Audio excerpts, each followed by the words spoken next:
Welcome back to Sunday Night in America. DOJ announced sanctions on Russia for allegedly trying to influence the upcoming elections. Merrick Garland filed charges and seized internet sites. Some right-wing provocateurs were used by Russia. Vladimir Putin thinks it's all a joke. He advised all his supporters to support Mrs. Harris. That's what we'll do. We'll support her as well. That's the first thing. Secondly, her laugh is so expressive and infectious. That means that she's doing well. You may want to brush up on his English and grammar a little bit. The Kremlin isn't alone. China and Iran are actively seeking to influence our politics, too.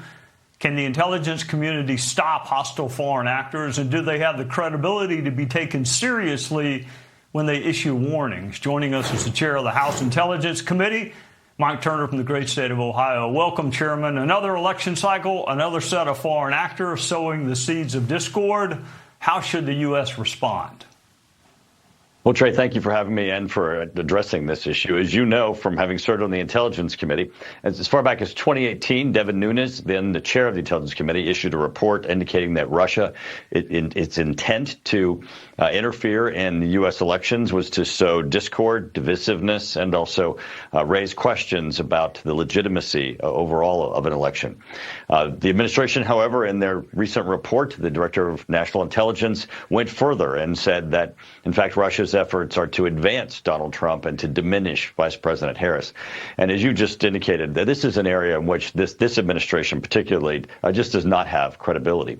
From the Obama legacy and the Biden-Harris meddling, we were handed, of course, the Russian hoax, where they said that Donald Trump himself had colluded with Russia, resulting in millions of dollars of a Mueller investigation and a special prosecutor, where they found, in fact, that there was not only no collusion, but that the basis of the whole allegation, a Russia dossier, as it was called, was actually funded, as you know, by Hillary Clinton's campaign and was put together as opposition research, and in fact was, filled with falsehoods. And of course, then we had the president himself use Russia disinformation to try to discredit his own son's laptop that was proven to be true and accurate, resulting in some of the charges that he's facing even today.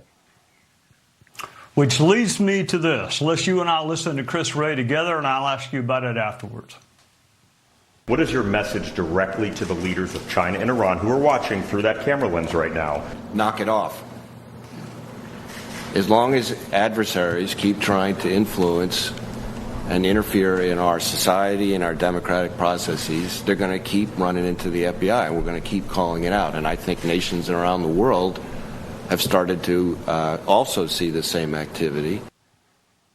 Yeah, running into the FBI, Chairman, is what he says. My first thought was yours, that about Peter Strzok and Lisa Page and Andy McCabe and Jim Comey and James Baker and Kevin Kleinsmith, all FBI employees actively working against one candidate and for another. So how do our viewers take the Bureau seriously in light of what happened in 2016? Well, polls certainly show that they don't take them seriously, that, in fact, because they have been the crux of accusations of using allegations that Russia disinformation, Russia collusion, or Russia propaganda was, in fact, advancing one candidate and diminishing another, where it turned out to be completely false.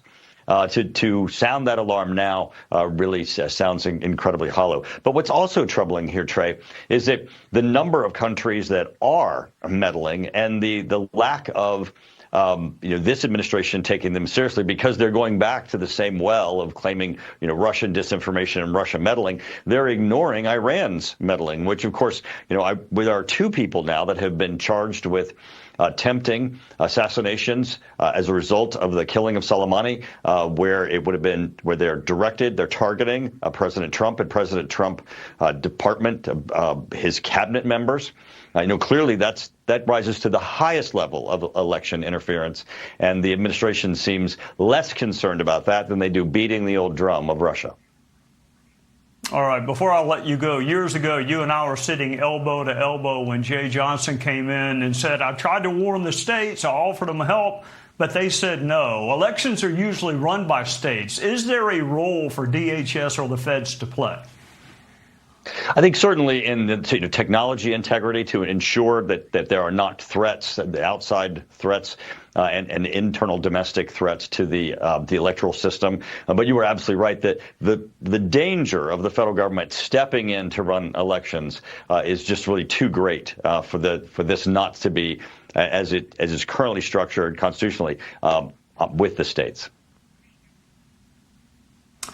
Chairman Mike Turner from the great state of Ohio also has an op-ed out on China that you need to go read. Thank you, Chairman, for joining us on a Sunday night.